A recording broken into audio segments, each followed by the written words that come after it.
بسم اللہ الرحمن الرحیم۔ السلام علیکم ورحمۃ اللہ وبرکاتہ۔ حضرت عمر رضی اللہ تعالی عنہ نے فرمایا، محتاجی اور غربت 6 چیزوں کی وجہ سے آتی ہے۔ نمبر 1، جلدی جلدی نماز پڑھنے سے۔ نمبر 2، کھڑے ہو کر رفع حاجت کرنے سے، یعنی کھڑے ہو کر پیشاب کرنے سے۔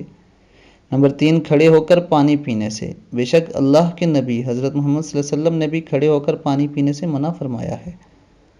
اسی طرح منہ سے چراغ بجھانے سے، دانت سے ناخن کاٹنے سے،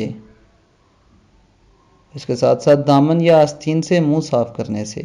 دوستو، اگر ہم غور کریں تو ان میں سے اکثر باتیں ہم میں موجود ہیں۔ ہم میں سے اکثر لوگ دانستہ یا غیر دانستہ طور پر دامن یا آستین سے منہ صاف کرتے ہیں، اس لیے ہمیں ان چیزوں سے احتیاط کرنی چاہیے۔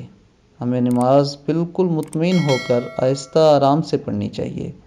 کھڑے ہو کر رفع حاجت کبھی بھی نہ کریں، کیونکہ یہ اللہ کے نبی حضرت محمد صلی اللہ علیہ وسلم کو سخت ناپسند تھا۔